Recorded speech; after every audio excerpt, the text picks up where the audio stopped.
السلام علیکم۔ دیکھیے، ہر قسم کی برائی جو ہے نا، یہ شرک سے نکلتی ہے۔ یہ ام الخبائث یہ شرک ہے۔ اگر صحیح معنوں میں اس معاشرے سے دوسری برائیاں، بے حیائی اور جھوٹ، فریب، ذخیرہ اندوزی، سود کی لعنت، یہ سب آپ ختم کرنا چاہتے ہیں تو وہ کام کریں جو کرنے کا کام ہے۔ اور اگر وہ کام نہیں کوئی کرتا ہے تو اس کا مطلب ہے کہ وہ ساری بے حیائی اور ساری چیزوں کو قائم رکھنا چاہتا ہے۔ اس کو پھر ہوش ہی کوئی نہیں ہے کہ کرنے کا کام کیا ہے۔ دیکھیے،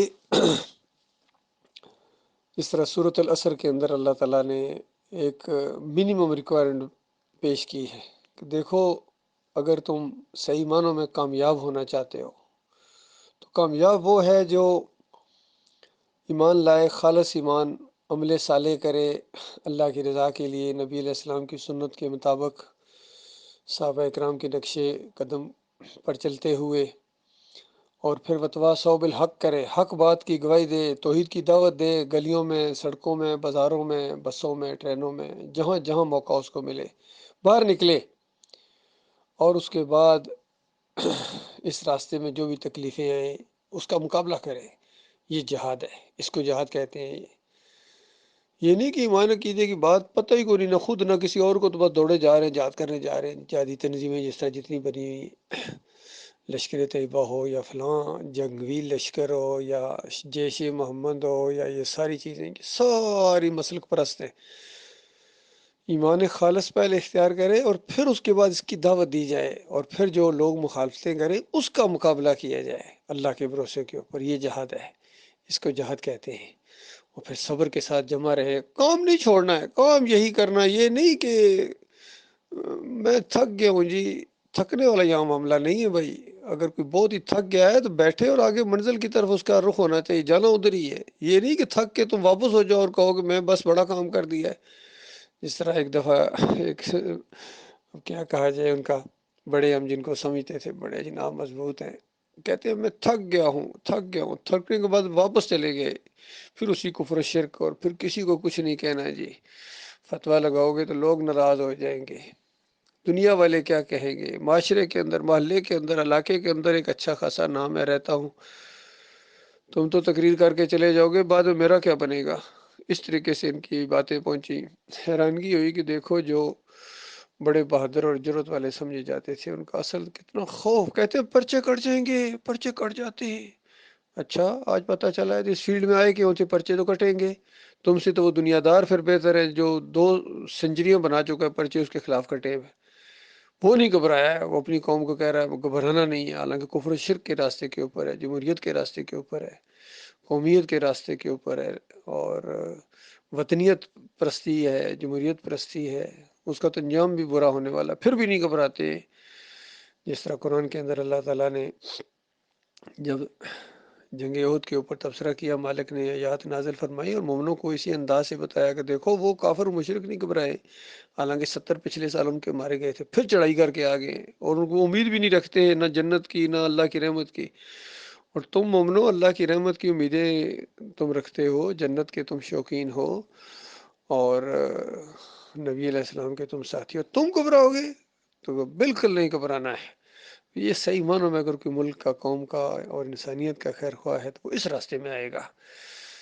اگر یہ کام نہیں کرتا ہے، باقی ساری چھوٹی ہلکی بولکی کی چیزیں بیان، اس سے کوئی فائدہ ہونے والا نہیں ہے۔ اصل چیز یہ ہے میرے بھائیوں، کامیابی، بڑی کامیابی یہ ہے، یقین کیجئے، جس کے اندر یہ 4 باتیں آ جائیں۔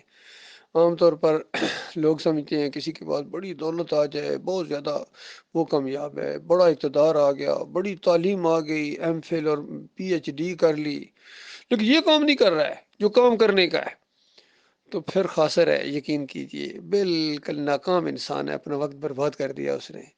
جتنے مرضی بڑے گھر کے اندر رہتا ہے، جتنی مرضی فوج کا وہ کمانڈر ہے، جتنے مرضی عوام اس کو زندہ باد کے نعرے لگاتی ہے، اور جتنا بڑی مرضی کی پگڑی ہے اس کی، اور ہر مدرسے کا وہ ڈگری ہولڈر ہے، دینی بھی اور دنیاوی بھی، اور بڑے اس کے القابات ہیں، لیکن اللہ کی درگاہ سے رندہ ہے، بالکل بیکار لاش ہے، یقین کیجئے، اور اللہ کے غضب کا شکار ہونے والا ہے، ہمیشہ کی آگ میں رہے گا اگر یہ ایمان عقیدے کی بات نہیں کرتا ہے۔ باقی عقیدے کے اندر خرابی ہے، پھر تو رہے گا ہمیشہ کے لیے، لیکن عقیدہ اگر ٹھیک ہو گیا ہے تو ابھی دو باتیں اور یہ کرنی ہیں. ایمان خالص ہوا ہے تو اس کے بعد عمل صالح ہے، وتواصوا بالحق کیا کھول کے بیان کرنا ہے. یہ توحید کی دعوت جو اٹھی ہے اللہ کے فضل و کرم، اس کو قائم رکھنا ہے، اس کو آگے بڑھانا ہے، اور اس ایمان کی شمع کو بجھنے نہیں دینا ہے انشاءاللہ. اور طاغوتوں کی نشاندہی بالکل انگلی رکھ کے نام لے کے، اور معلوم ہو تو اس کے باپ کا بھی نام بتایا جائے، اس کے قبیلے کا نام بتایا جائے. یہ سنت ہے نبی صلی اللہ علیہ وآلہ وسلم کی.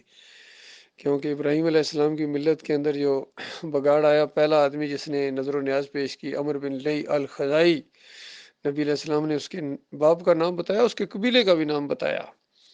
تو یہ آج جو قبر پرستی ان مسلمانوں کے اندر آ گئی ہے، اس کی جو پہلی کڑی ملتی ہے، سب سے پہلا جو عود روح القبر کا عقیدہ، یہ احمد بن حنبل کے ذریعہ ہے. اجرت بھی کا بھی وہ قائل تھا، تعویذ گنڈا بھی کرتا تھا. اسی چیز کو پھر آگے بڑھایا ابن تیمیہ نے، ابن قیم نے، ابن حجر عسقلانی نے، امام نووی، پھر یہ اعلیٰ حضرت اور ابو اعلیٰ حضرت سارے اس کے اندر ملوث ہو گئے. قاسم نانوتوی سے لے کر محمود الحسن اور شبیر احمد عثمانی اور سارے گنگوئی ہوں، یا آگے آخر میں آ کے عبد الوہاب ہوں نجدی ہوں، یا عبد الوہاب دیوبندی اور وہ دیوبند والے ہوں، سارے کے سارے شرک کے اندر ملوث. اس میں کوئی کسی کا کوئی وہ استثناء نہیں ہے، چاہے تقی عثمانی ہو، رفیع عثمانی ہو، علی انجینئر ہو، ڈاکٹر اسرار ہو، سارا کہیں نہ کہیں ان کا کنیکشن جا کے شرک کے ساتھ ملتا ہے. توصیف الرحمان راشدی ہو، ربانی ہو، طارق جمیل ہو، یہ سارے فضل الرحمان ہو، قاری خلیل الرحمان ہو، منور سلطان ہو، محمد حنیف ہو، عبداللہ عمر دورانی ہو، سارے کے سارے کہیں نہ کہیں ان کے دانے بانے جا کے شرک کے ساتھ ملتے ہیں. تو اللہ کے بندو توبہ کرو، معافی مانگو اپنے مالک اور خالق سے، اور پھر یہ کام کرو جو کام کرنے کا ہے.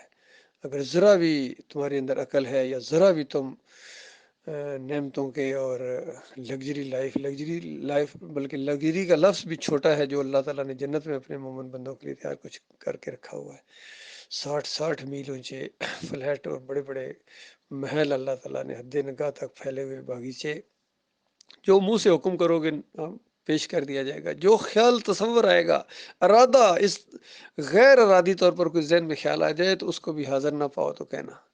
مالک فرماتا ہے لذتوں کے شوقینوں کو ادھر آنا چاہیے، اور دوسری طرف وہ آگ لگے گی بجھائے. اگر یہ کام نہ کرو، یہ کوئی ایسی چیز نہیں ہے آپشنل ہے، کام کرو گے تو جنت کی بہاروں میں جاؤ گے، دنیا اور آخرت میں عزت ملے گی. نہیں کرو گے دنیا اور آخرت کی ذلت لازمی ہے.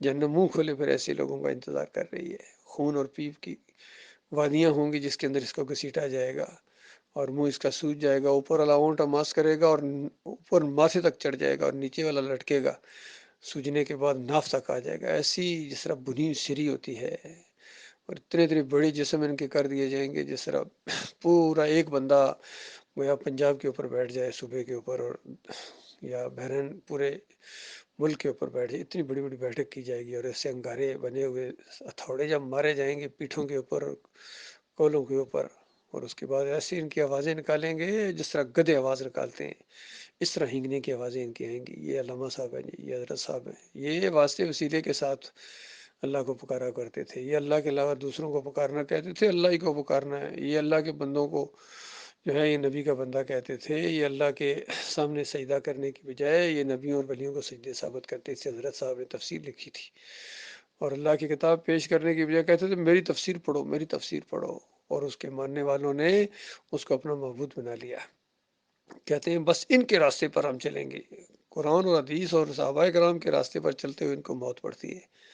وہ ان کو معاملہ اچھا ہی نہیں لگتا ہے. تو یہ معاملہ اللہ کے بندوں، فرقوں کو چھوڑو، بریلویت، دیوبندیت، اہل حدیثیت، سلفیت، چکڑالویت، اور یہ نقشبندیت، چشتیت اور قادریت، سارے شیطانی فرقے ہیں. ان سے نکلو، ایمان لاؤ، خالص اللہ پر ایمان لاؤ، اس پر جم جاؤ. اللہ تعالیٰ غور و فکر کرنے کی توفیق عطا فرمائے.